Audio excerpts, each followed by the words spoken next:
اعوذ باللہ من الشیطان الرجیم بسم اللہ الرحمن الرحیم نحمدہ ونصلی علی رسولہ الکریم اما بعد۔ معزز سامعین، السلام علیکم ورحمۃ اللہ وبرکاتہ۔ حمد و ثنا رب ذوالجلال کے لیے جو تخت عظمت جلال پر ہمیشہ سے متمکن ہے اور ہمیشہ رہے گا۔ اس کی قدرت کاملہ یہ کہ سیاہ پہاڑ پر چلنے والی سیاہ چونٹی کو سیاہ رات میں دیکھتا اور اس کی آہٹ کو سنتا ہے۔ وہ ایسا باجبروت خدا ہے، سمندروں میں مد و جزر کا پیدا کرنے والا، رات اور دن کا بنانے والا، خزاں و خدر کا مالک و مختار ہے۔ عزت اور ذلت کا دینے والا وہی پروردگار ہے۔ زندگی اور موت اسی کے ہاتھ ہے۔ ہم اسی کے حمد و ستائش بیان کرتے ہیں، اسی کی بڑائی کے راگ الاپتے ہیں کہ اس خلاق اکبر نے جو عظیم احسان ہم پر کیا وہ یہی کہ امت محمدیہ میں پیدا فرمایا اور خود اس امت کی تعریف فرمائی کہ تم بہترین امت ہو، لوگوں کو برائیوں سے روکتے ہو، بھلائیوں کی طرف بلاتے ہو۔ درود و سلام سید العرب والعجم جمیل الشیم صاحب الجود والکرم صلی اللہ علیہ وسلم کی ذات اقدس پر کہ جس ذات گرامی نے عرب کے بدووں اور خانہ بدوشوں کو تاریخ انسانی کے کاروان کا سالار بنا دیا۔ بزرگوں اور دوستو، اللہ کے نبی صلی اللہ علیہ وسلم کی حیات طیبہ کے وہ تمام واقعات آپ سماعت فرما رہے ہیں۔ اللہ کے نبی صلی اللہ علیہ وسلم کی عمر جب 25 سال ہو گئی تو مکہ مکرمہ میں امین اور صادق کہلائے، صادق الوعد کہلائے۔ جہاں جاتے لوگ امانتیں اپنی آپ کے پاس رکھتے، تو وہ وقت آیا جب حضرت خدیجہ الکبریٰ کا مال لیے ہوئے آپ مال تجارت لے گئے اور واپسی پر ان کے غلام میسرہ نے اپنی مالکہ حضرت خدیجہ بنت خولید سے نبی کریم صلی اللہ علیہ وسلم کے اوصاف حمیدہ کی تعریف اور توصیف اس انداز سے کی کہ وہ بی بی محترمہ جو خانہ کعبہ میں بیٹھی ہوئی لوگوں کے ساتھ، کائنہ عورتوں کے ساتھ زمانے کے نشیب و فراز پر گفتگو کیا کرتی تھیں، ان کے دل میں ایک امنگ جاگ اٹھی۔ اس لیے کہ بڑے بڑے قبائل کے سردار اپنے پیام بھیجے، لیکن اس کے باوجود انہوں نے رد کر دیا، اس لیے کہ دنیاوی زندگی سے ان کو ایک گنا تمام دوری اختیار آپ نے کر لی تھی۔ اس لیے کہ 2 شوہر آپ سے پہلے گزر چکے، اور اس کے بعد جب آپ کے دل میں یہ بات آئی تو اپنے باندی نفیسہ کے ذریعے حضرت محمد مصطفیٰ صلی اللہ علیہ وسلم جو نبی آخر الزمان ہیں، اعلان نبوت سے پہلے جبکہ عمر 25 سال ہے، اپنا پیام انہوں نے بھیجا کہ میں آپ کے حق میں آنا چاہتی ہوں۔ چنانچہ اللہ کے نبی صلی اللہ علیہ وسلم کے پاس نفیسہ آئیں اور انہوں نے کہا کہ اے محمد، کیا میں آپ کے لیے آپ کی شادی کی بات چلاؤں؟ تو اس وقت اللہ کے نبی صلی اللہ علیہ وسلم نے فرمایا کہ میرے پاس سرمایہ نہیں۔ تو انہوں نے کہا کہ اگر سرمایہ کا بندوبست ہو جائے اور شادی کا اگر بندوبست ہو جائے تو آپ نے کہا کہ کہاں چلانا چاہتی ہو، کیا بات ہے؟ پھر انہوں نے اس کی صراحت اس انداز سے کی کہ حضرت خدیجہ بنت خولید وہ اپنے آپ کے حق میں آنا چاہتی ہیں۔ نبی کریم صلی اللہ علیہ وسلم نے اپنے چچا حضرت حمزہ سے آپ نے مشورہ کیا، چچاؤں سے مشورہ کیا، انہوں نے اس بات میں حامی بھری اور اس کے بعد یہ معاملہ طے ہو گیا۔ اللہ کے نبی صلی اللہ علیہ وسلم اپنے چچاؤں کے ساتھ، حضرت ابو طالب کے ساتھ، حضرت حمزہ کے ساتھ جب آئے حضرت خدیجہ الکبریٰ کے پاس، تو آپ کے چچا اسد بن عمر وہ بھی ساتھ میں تھے، اور اس وقت حضرت ابو طالب نے بہت اچھے انداز سے اپنے بھتیجے کی تعریف و توصیف فرمائی۔ اس انداز سے اللہ کی حمد و کبریائی بیان کی اور کہا کہ اللہ تعالیٰ نے مجھے وہ شرف عطا کیا کہ خانہ کعبہ کی تولیت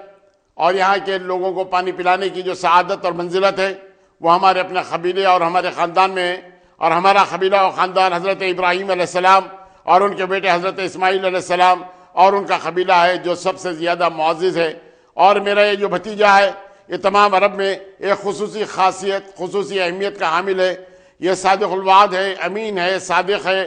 اس انداز سے اپنے قبیلے کی تعریف اور اپنے بھتیجے کی تعریف حضرت ابو طالب نے فرمائی۔ تو اس وقت ورقہ بن نوفل وہ اٹھے اور انہوں نے بھی اپنے قبیلے کی یعنی حضرت خدیجہ الکبریٰ کی طرف سے انہوں نے اپنے قبیلے کی تعریف اور توصیف کی۔ اس انداز سے ایک روایت کے مطابق 200 اونٹوں پر مہر باندھا گیا، ایک روایت تو 400 دینار کی بھی ملتی ہے اور ایک روایت 500 درہم کی بھی ملتی ہے، جو اللہ کے نبی صلی اللہ علیہ وسلم نے یہ مہر ادا کیا اور اس انداز سے حضرت خدیجہ بنت خولید کو اپنے آپ نے عقد میں لایا۔ یہ حضرت خدیجہ بنت خولید کی بڑی تعریف و توصیف ہے۔ ان کو یہ سعادت اور منزلت نصیب ہوئی کہ اللہ کے نبی صلی اللہ علیہ وسلم کی زبان مبارک سے سب سے پہلے وحی الہی کے الفاظ یہی سنتے ہیں۔ ادھر دیکھیے کہ اللہ کے نبی صلی اللہ علیہ وسلم کی عمر 25 سال ہے، اللہ کے نبی صلی اللہ علیہ وسلم نے کوئی شادی نہیں کی، اور آپ نے شادی کی تو ایک ایسی بیوہ کے ساتھ جس کے 2 شوہر فوت ہو چکے، جو جن کو 4 بچے ہو چکے، لیکن اس کے باوجود انہوں نے آپ کو اپنے عہد میں لایا۔ اب یہاں معاملہ یہ ہوا کہ اللہ کے نبی صلی اللہ علیہ وسلم تجارت کے لیے بھی جاتے، اور اس کے بعد جب عمر کے 35 سال ہوئے تو اس وقت تک اللہ کے نبی صلی اللہ علیہ وسلم کو اللہ تعالیٰ نے جو اولادیں نوازیں وہ حضرت قاسم، جن کی کنیت اللہ کے نبی صلی اللہ علیہ وسلم نے اپنے نام پر ابو القاسم کہا، اور پھر یہ بھی فرمایا کہ ابو القاسم کنیت کو اور نہ رکھے، میرے نام کو اور میری کنیت کو ایک جا جمع نہ کرے، اور اس کے بعد حضرت عبداللہ جن کے تعلق سے طیب اور طاہر جنہیں کہا جاتا ہے، حضرت عبداللہ پیدا ہوئے۔ لیکن جب یہ پاؤں چلتے اسی وقت ان کا انتقال ہو گیا، یعنی اللہ کے نبی صلی اللہ علیہ وسلم کی نرینہ اولاد کوئی باقی نہیں رہی۔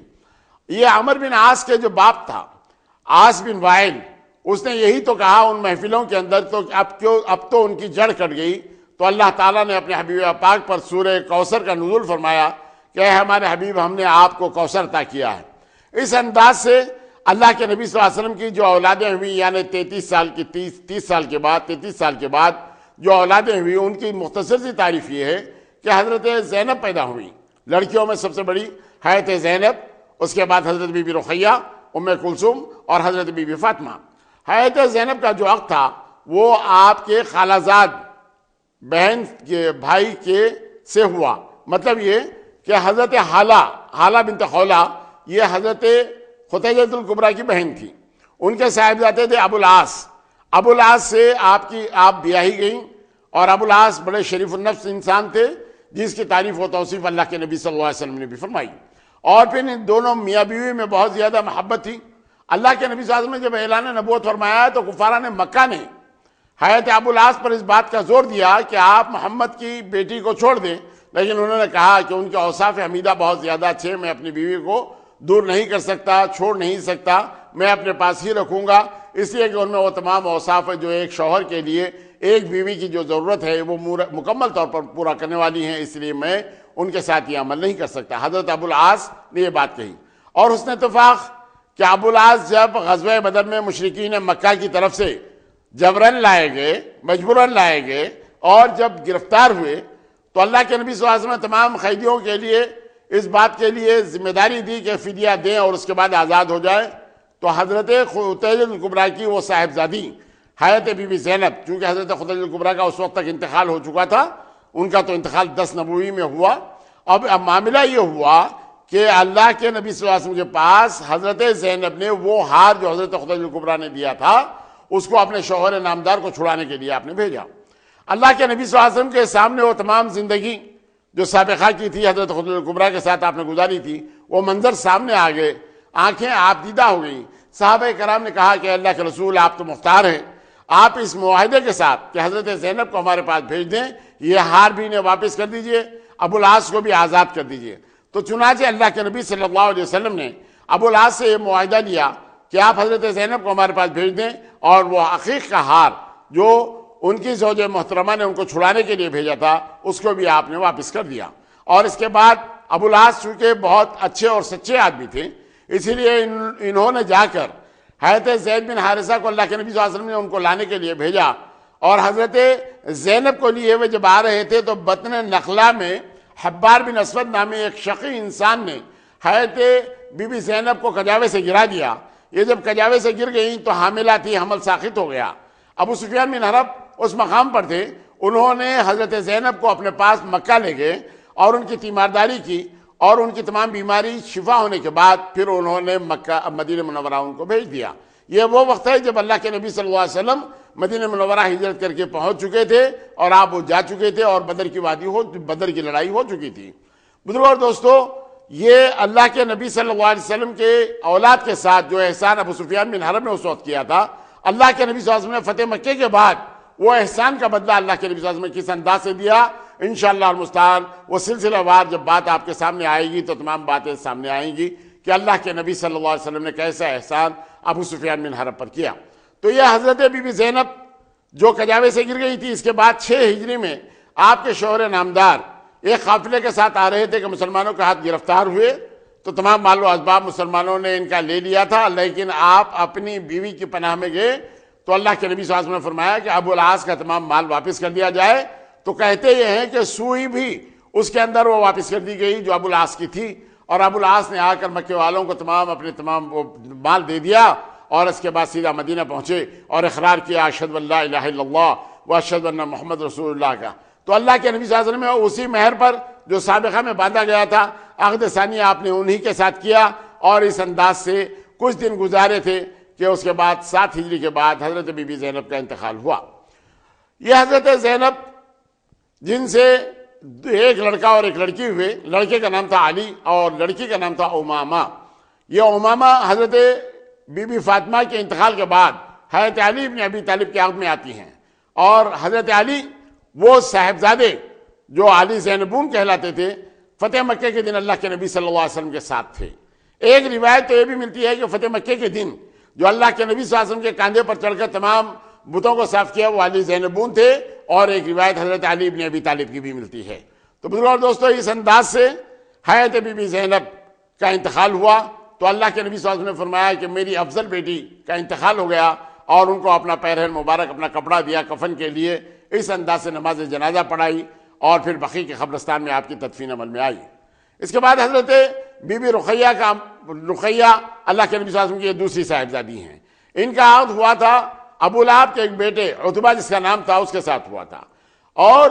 ان کی جو تیسری بیٹی تھی ام کلثوم، اس کا عقد ہوا تھا عتیبہ سے جو ابو لہب کا بیٹا تھا۔ یعنی ابو لہب کے 2 بیٹوں سے اللہ کے نبی صلی اللہ علیہ وسلم کی 2 بیٹیوں کی کیا عقد ہو چکا تھا، لیکن ابھی بدائی نہیں ہوئی تھی، اپنے شوہروں کے گھروں کو جانا ابھی نہیں ہوا تھا کہ اس دوران میں اللہ کے نبی صلی اللہ علیہ وسلم نے اعلان نبوت فرمایا۔ تو ابو لہب سب سے بڑا دشمن بن گیا، اور اس نے اپنے دونوں بیٹوں سے یہ کہا کہ جب تک تم محمد کی بیٹیوں کو طلاق نہ دے دو اس وقت تک تم میرے بیٹے نہیں۔ تو نتیجہ یہ نکلا کہ عتبہ نے تو طلاق دی دی، لیکن عتیبہ نے بہت زیادتی کی، یعنی اللہ کے نبی صلی اللہ علیہ وسلم کے ساتھ اس نے بڑی زیادتی اس انداز سے کی کہ نہ صرف آپ طلاق دیے اپنی بیٹی کو اور ان کی بیٹی کو، لیکن ان کے چہرے انور کے اوپر اس نے تھوک بھی دیا۔ اللہ کے نبی صلی اللہ علیہ وسلم کی زبان مبارک سے نکلا ہے اللہ تیرے کتوں میں سے کسی ایک کتے کو اس پر مقرر کر دے۔ تو چنانچہ یہ بددعا یعنی اللہ کے نبی صلی اللہ علیہ وسلم کی زبان مبارک سے اس انداز سے نکل گئی، تو نتیجہ یہ ہوا کہ حضرت بی بی رقیہ، حضرت بی بی ام کلثوم کا جن سے عقد ہوا تھا، اس کے بعد جب یہ اپنے باپ ابو لہب کے ساتھ تجارت کے لیے جا رہا تھا تو ایک مقام کے اوپر ایک پڑاؤ ڈال دیا گیا جہاں جنگلی درندوں کی کثرت تھی۔ تو بیٹے کی حفاظت کے لیے باپ کو نبی کریم صلی اللہ علیہ وسلم کی وہ بددعا یاد آ گئی، تو اس نے تمام اطراف میں تمام مال لگا کر اپنے بیٹے کو اس کے اوپر سلا دیا، اور اطراف میں تمام لوگ سو گئے، لیکن شیر آیا اور اسی پر حملہ کیا، اس کو چیل پھاڑ کر ختم کر دیا۔ اللہ کے نبی صلی اللہ علیہ وسلم کی بددعا اس انداز سے مکمل طور پر پوری ہو گئی۔ اب یہاں جب یہ دونوں کو چھوڑ دیے تو نظر انتخاب پڑی حضرت عثمان بن عفان پر، تو حضرت بی بی رقیہ کا عقد حضرت عثمان غنی کے ساتھ کر دیا گیا۔ حضرت عثمان غنی اور حضرت بی بی رقیہ بہت زیادہ حسین و جمیل تھے، یعنی ایک مثالی جوڑی تھی مکہ مدینہ منورہ میں کہ یہ لوگ اتنے حسین ہیں، اتنے خوبصورت ہیں۔ اور اس کے بعد حضرت بی بی رقیہ جب چیچک کے مرض میں مبتلا ہو گئیں اور اللہ کے نبی صلی اللہ علیہ وسلم کا سفر تھا غزوہ بدر کے لیے، تو اس وقت آپ نے کہا کہ آپ کی بیوی کی تیمارداری کرو اور ان کا علاج و معالجہ کرو، اور تم اس یعنی غزوے میں جانے سے مستثنا ہو۔ آپ نے استثنائی صورت میں ان کو یہاں پر رکھ دیا۔ اور اس کے بعد جب اللہ کے نبی صلی اللہ علیہ وسلم کو اللہ تعالیٰ نے فتح و کامرانی نصیب فرمائی، اور ایسی عظیم الشان فتح و کامرانی نصیب فرمائی کہ لوگ سمجھ بھی نہیں سکے کہ 313 نہتے مسلمانوں نے کیسے 1000 کے لشکر جرار پر فتح اور کامرانی حاصل کی۔ اللہ تعالیٰ کو کچھ بات اور مقصود تھی، اس لیے کامیابی ہوئی۔ لیکن اس کامیابی کا مجدہ جام فضا سنانے کے لیے جب آپ کے غلام حضرت زید بن حارث مدینہ منورہ آئے تو اس وقت حضرت بی بی رقیہ کی تدفین عمل میں لائی جا رہی تھی بقیع کے قبرستان میں۔ وہیں آپ نے خوشخبری سنائی کہ اللہ تعالیٰ نے مسلمانوں کو عظیم الشان کامیابیوں سے نوازا، اور بدر کی وادی میں اللہ کے رسول صلی اللہ علیہ وسلم کو کامیابیاں ہوئی۔ تو اس وقت منافقین کو بہت زیادہ تردد ہوا کہ نہتے مسلمان کیسے غالب آگے۔ خیر حاصل کلام یہ کہ ان کو آخر کار جب لشکر آ گیا مسلمانوں کا تو ماننا ہی پڑا کہ یہ بات صحیح۔ لیکن اس کے بعد آپ نے دیکھا کہ حضرت عثمان غنی بڑے مغموم رہے، تو جبریل امین نے اللہ کی طرف سے پھر پیغام سنایا کہ ام کلثوم کا عقد حضرت عثمان غنی کے ساتھ کر دیں۔ تو اللہ کے نبی صلی اللہ علیہ وسلم نے حضرت عثمان غنی کے ساتھ ان کا عقد کر دیا۔ دوستو یہ وہ موقع ہے جب بدر کی وادی میں حضرت عمر کے داماد کا انتقال ہو گیا، تو اپنی بیٹی بی بی حفصہ کے تعلق سے حضرت عمر بڑے فکر مند رہے۔ انہوں نے حضرت عثمان غنی سے کہا کہ میری بیٹی سے عہد کر لو، تو اللہ کے نبی صلی اللہ علیہ وسلم کی زبان مبارک سے نکلا کیا ہی اچھا ہوتا، کیا ہی اچھا ہوگا کہ حضرت عثمان کو بی بی حفصہ سے زیادہ اچھی بیوی ملے اور حضرت بی بی حفصہ کو عثمان سے زیادہ اچھے شوہر ملے۔ تو حضرت عمر تو اس بات کو سمجھ نہیں پائے، لیکن اللہ کے نبی صلی اللہ علیہ وسلم نے جو اپنا پیام بھیجا تو حضرت عمر فوراً راضی ہو گئے اور حضرت بی بی حفصہ ام المومنین بنی، یعنی اللہ کے نبی صلی اللہ علیہ وسلم کے حق میں آئی، اور ام کلثوم حضرت عثمان غنی کی بیوی بنی۔ حضرت عثمان غنی کے عہد میں آنے کے بعد حضرت عثمان غنی کا لقب ذو النورین بن گیا، یعنی دو نور والے، یعنی ایک نور تو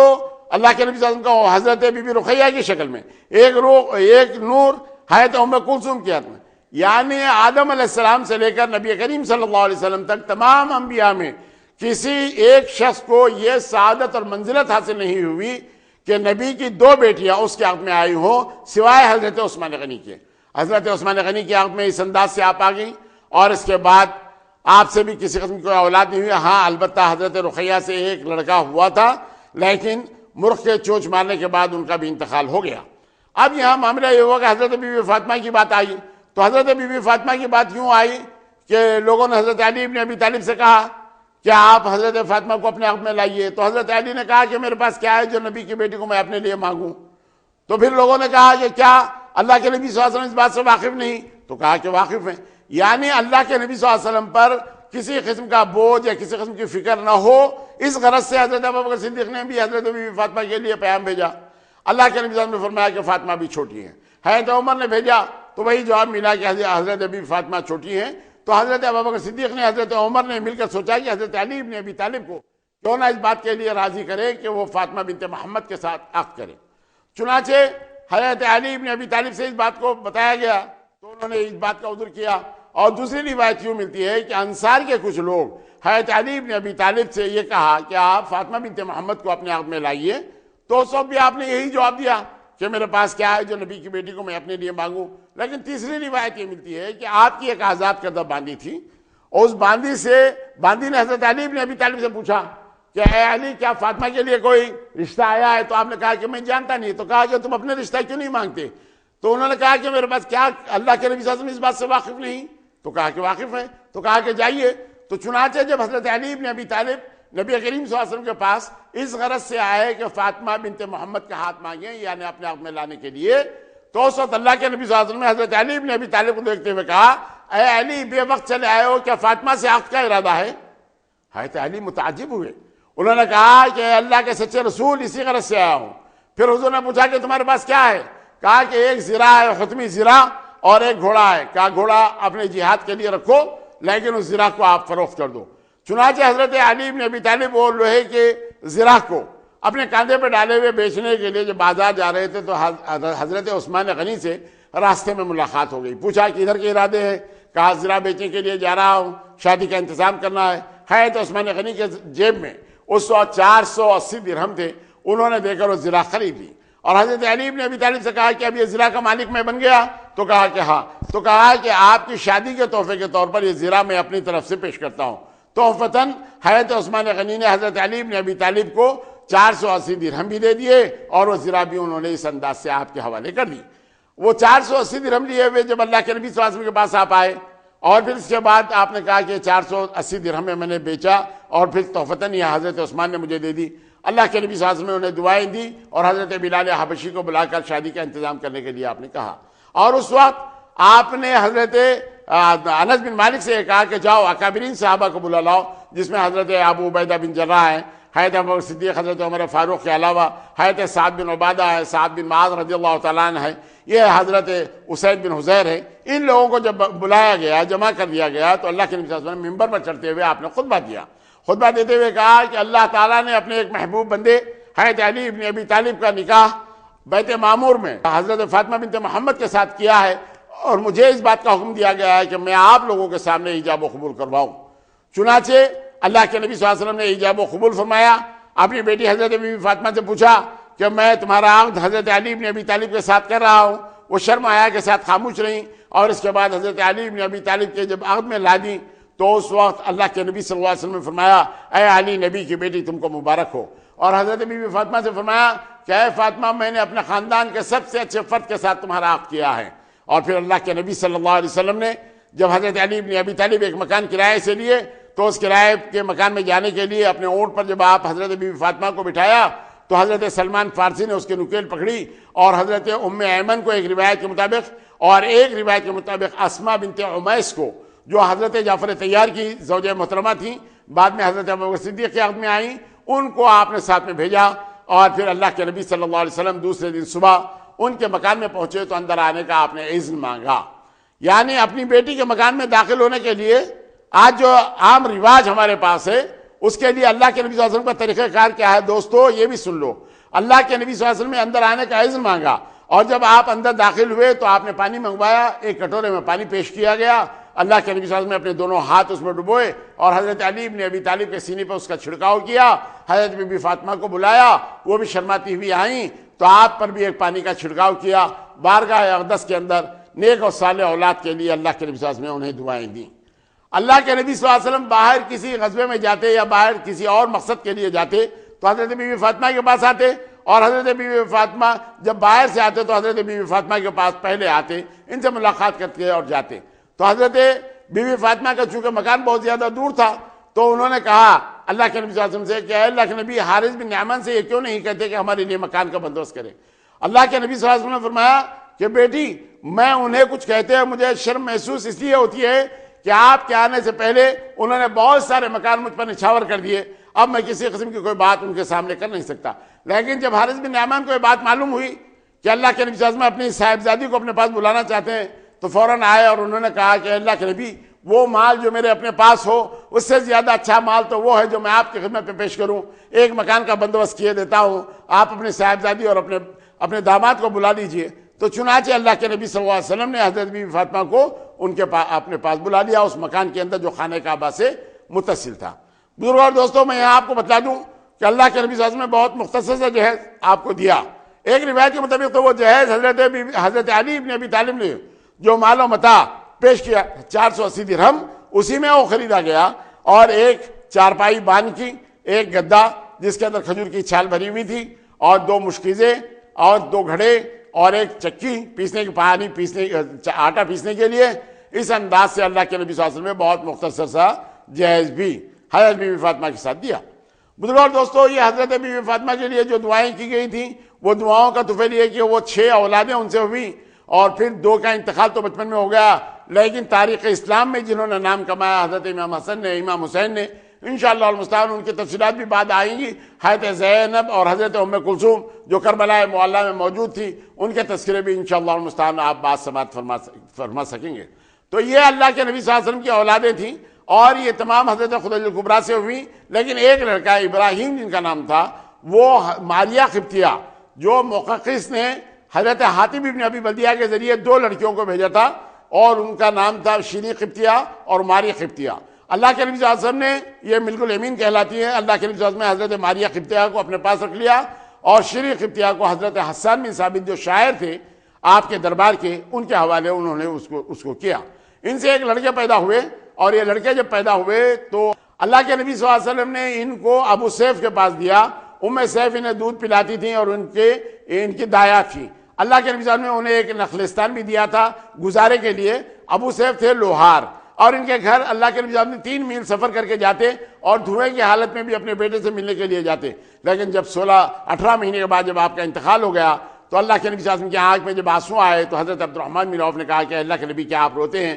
تو حضور اکرم صلی اللہ علیہ وسلم نے اس میں فرمایا یہ تو رحمت ہے۔ اس انداز سے آپ نے فرمایا اللہ کے نبی صلی اللہ علیہ وسلم کی نرینہ اولاد کچھ نہیں رہی، لیکن آپ کی لڑکیوں سے جو اولاد پیدا ہوئی وہ تاریخ اسلام کے اندر سید، حبیب اس نام سے تمام مشہور ہیں، اس نام سے پیشے کیے جاتے ہیں۔ اللہ کی بارگاہ میں میری دعا ہے کہ پروردگار عالم جو کچھ ہم سن رہے ہیں، اللہ کے نبی صلی اللہ علیہ وسلم کی سیرت ہم سمجھ رہے ہیں، اس کے اوپر عمل کرنے کی ہمیں توفیق عطا فرما۔ وآخر دعوانا الحمدللہ رب العالمین۔